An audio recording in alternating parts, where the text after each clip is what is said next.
welcome to my YouTube channel. Today I am here to discuss about Domestic Violence Act, घरेलू हिंसा अधिनियम 2005। आज हम इस वीडियो में घरेलू हिंसा अधिनियम 2005 के सेक्शन 11 से सेक्शन 24 तक पढ़ेंगे। तो आइए जानते हैं section 11 to section 24 of this act. Section 11 duties of government, सरकार की क्या क्या जिम्मेदारियां हैं। The duty of a government is to appoint the protection officer. Protection officer की नियुक्ति करना ताकि पीड़ित महिला को मदद मिल सके और अदालत के आदेश को लागू किया जा सके। Set up shelter homes for victims, सुरक्षित आश्रम गृह की व्यवस्था करना जहां पीड़ित महिलाएं अस्थायी रूप से रह सके।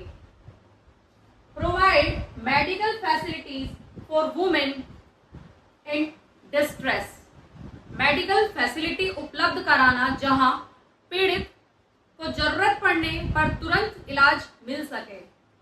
Arrange counselling service for victims,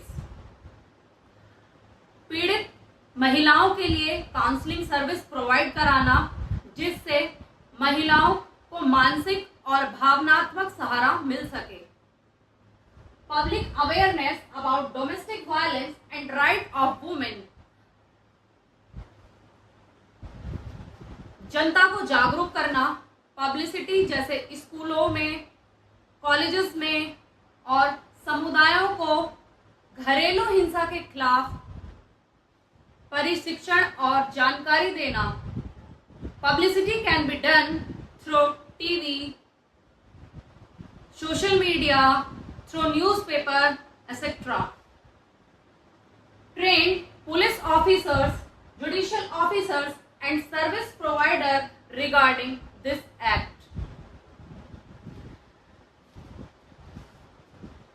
police officers को, जुडिशियल ऑफिसर्स को और सर्विस प्रोवाइडर्स को ट्रेनिंग देना ताकि जो महिला है घरेलू हिंसा से पीड़ित उसको न्याय मिल सके।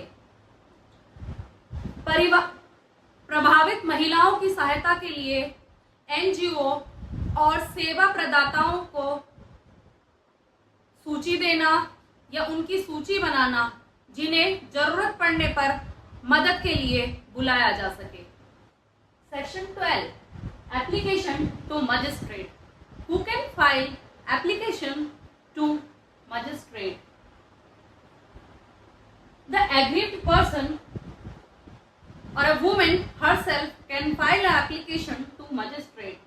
पीड़ित महिला मजिस्ट्रेट को एप्लीकेशन दे सकती है या प्रोटेक्शन ऑफिसर, कोई भी प्रोटेक्शन ऑफिसर जो सरकार द्वारा नियुक्त किया गया है वो मजिस्ट्रेट को एप्लीकेशन दे सकता है डोमेस्टिक वायलेंस के बारे में। रिलेटिव फ्रेंड, कोई भी रिश्तेदार जो पीड़ित महिला है उसके बिहाफ पे एप्लीकेशन मजिस्ट्रेट को दे सकता है। कोई भी एनजीओ या service provider can file application to magistrate. Police officer, कोई भी पुलिस ऑफिसर जिनके क्षेत्र अधिकार में वह थाना आता है वो एप्लीकेशन दे सकते हैं मजिस्ट्रेट को। मजिस्ट्रेट को कब हियरिंग स्टार्ट करनी होगी? Magistrates start hearing with in 3 days receiving the application of domestic violence. घरेलू हिंसा की एप्लीकेशन मिलने के बाद मजिस्ट्रेट को 3 दिन के अंदर सुनवाई करनी होगी और उस सुनवाई में मजिस्ट्रेट रिलीफ ग्रांट कर सकते हैं under section 18 protection order, section 19 residence order, आश्रित गृह, section 20 monetary relief, section 21 custody, section 22 compensation, monetary relief grant कर सकते हैं जो हानि पीड़ित महिला को हुई है, मानसिक हानि हुई है या फिर शारीरिक हानि हुई है या फिर उसका कोई भी सामान तोड़ दिया गया है, तो उसके लिए खर्चा मजिस्ट्रेट खर्चा देने का आदेश पारित कर सकता है। Section 21 custody order, custody order एक मजिस्ट्रेट पीड़ित महिला को दे सकता है यदि उसका बच्चा डोमेस्टिक वायलेंस से सफर हुआ है या वह स्वयं हुई है। Section 22 compensation, magistrate can grant compensation towards the Domestic Violence Act which was done by a husband to his wife. Section 13 service of notice. Once magistrate receive application under section 12 of Domestic Violence Act, he or she shall issue a notice to accused. The notice should be delivered or should be given by protection officer as prescribed under this law. अगर magistrate चाहे तो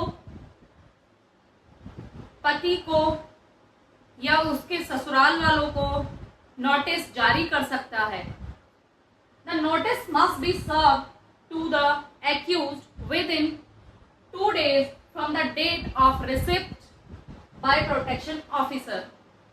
जो notice है जो magistrate द्वारा जारी किया गया है वो 2 दिन के अंदर एक्यूज को रिसीव हो जाना चाहिए।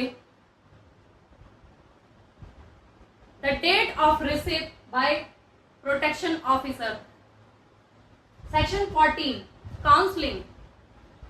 A magistrate may direct both the parties to undergo counseling with a qualified counselor.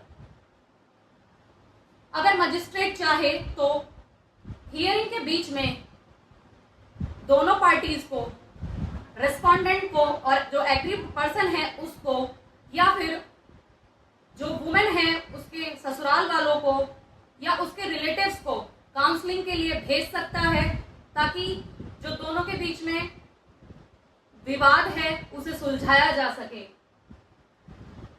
It is done to resolve the conflict. दोनों के बीच में जो झगड़ा है, जो मतभेद है उसे सुलझाया जा सके और सपोर्ट द वुमेन इमोशनली। और जो महिला है, जो पीड़ित महिला है उसको इमोशनली सपोर्ट मिल सके ताकि आगे को भविष्य में कभी भी उसके साथ ऐसी घटना ना घटे।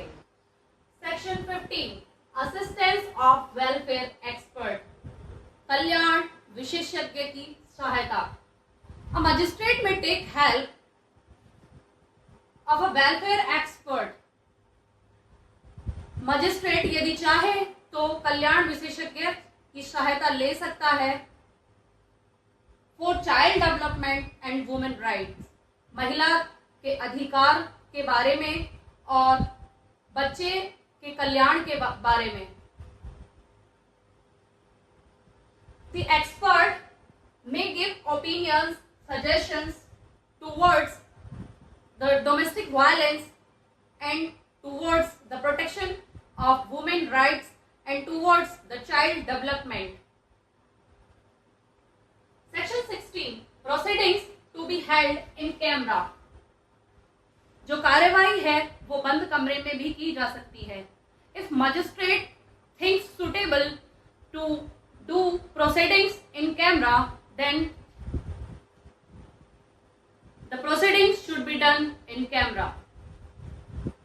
अगर मजिस्ट्रेट को लगता है कि जो कार्यवाही है वो बंद कमरे में की जानी चाहिए जिससे कि महिला की प्राइवेसी या फिर उसकी डिग्निटी को हार्म ना हो, तो जो केस की पूरी कार्रवाई है वो बंद कमरे में ही की जाएगी। Section 17 right to reside in a shared household. ये सेक्शन 17 बताता है कि every women who is in domestic relationship right to reside in a shared household. साझा घर में रहने का अधिकार हर उस महिला को है जो कि एक डोमेस्टिक रिलेशनशिप में है, जैसे मैरिज में. She cannot be evicted or thrown out from the shared household. वह घर से बाहर नहीं निकाली जा सकती. It is a right of every woman to reside in the house of her husband. Right to reside in shared household. Section 18. Protection order. A magistrate may pass the protection order to stop the abuser for committing further act of violence such as physical violence, mental, emotional, sexual violence. The magistrate can restrict the respondent from committing domestic violence, entering the woman's workplace, school, etc., communicating with the woman, threatening or influencing the woman. अगर किसी महिला के साथ घरेलू हिंसा हुई है या होने का खतरा है तो अदालत आरोपी जैसे पति या ससुराल वाले उन सभी के खिलाफ प्रोटेक्शन ऑर्डर का आदेश दे सकती है. जैसे महिला के साथ दोबारा घरेलू हिंसा ना करे, महिला के घर, ऑफिस या जहां वह रहती है वहां जाने पर रोक लगा सकती है, महिला के साथ संपर्क न करे, बात ना करे, चाहे फोन पर हो या फिर मैसेज पर. एंटरिंग और इन्फ्लुएंसिंग और थ्रेटनिंग टू वुमेन. महिला के रिश्तेदार या गवाहों या महिला को परेशान ना करे या किसी प्रकार की धमकी ना दे, महिला के आत्मसम्मान को ठेस ना पहुंचाए या मानसिक रूप से उसे प्रताड़ित ना करे. अदालत इन सभी पर रोक लगा सकती है. Section 19. Residence order. A magistrate can pass a residence order for the woman who is suffering from domestic violence by stating some conditions. अगर किसी महिला को उसके पति या ससुराल वालों ने प्रताड़ित किया है या वह महिला अपने साझा घर में रहने का हक रखती है, यह घर उसके नाम पर हो या ना हो, फिर भी वह उस घर में रहने का हक रखती है, अदालत आदेश दे सकती है कि महिला को उसके घर से ना निकाला जाए या महिला को उस साझा घर में रहने की अनुमति दे दी जाए. अदालत आरोपी पति या ससुराल वालों को आदेश दे सकती है कि वह महिला को घर से न निकाले, महिला को परेशान न करे या घर में घुसपैठ ना करे. अगर जरूरत पड़े तो अदालत उसे अलग रहने की जगह या किराए पर रहने की जगह का इंतजाम करने के लिए आदेश पारित कर सकती है. अगर महिला को सुरक्षा का खतरा है तो अदालत आरोपी को घर से बाहर जाने का आदेश भी दे सकती है. Section 20. Under section 20, monetary relief are provided to the woman who is suffering from domestic violence. The monetary relief such as daily expenses, food, clothing, loss of earning, loss of income due to violence. अगर किसी महिला को घरेलू हिंसा के कारण आर्थिक नुकसान हुआ है तो अदालत उसे पैसे देने का आदेश दे सकती है, जैसे महिला और बच्चों का खर्चा. घरेलू हिंसा से हुआ नुकसान. अगर महिला को चोट लगी है या उसका सामान तोड़ा गया है तो उसका खर्चा अदालत रेस्पोंडेंट को देने के लिए आदेश पारित कर सकती है। किराया या रहने की व्यवस्था का खर्च अगर महिला को अलग रहना पड़ रहा है तो अदालत उसके लिए भी आदेश पारित कर सकती है। या फिर अदालत में हुए खर्चे केस के दौरान उन सभी खर्चों को हस्बैंड को देने के लिए अदालत यह आदेश पारित कर सकती है कि हस्बैंड वो सभी खर्चे अपनी वाइफ को दे। Section 21 custody orders. The magistrate may grant custody temporary custody order to the mother or the aggrieved woman during the proceedings। Magistrate को यदि लगता है कि बच्चे की कस्टडी प्रोसीडिंग्स के दौरान मां को दी जाए तो वह ऐसा ऑर्डर पारित कर सकते हैं जिससे बच्चे को शांत वातावरण और बच्चे के विकास में कोई कमी ना आए। Court can also prevent the respondent from meeting the child।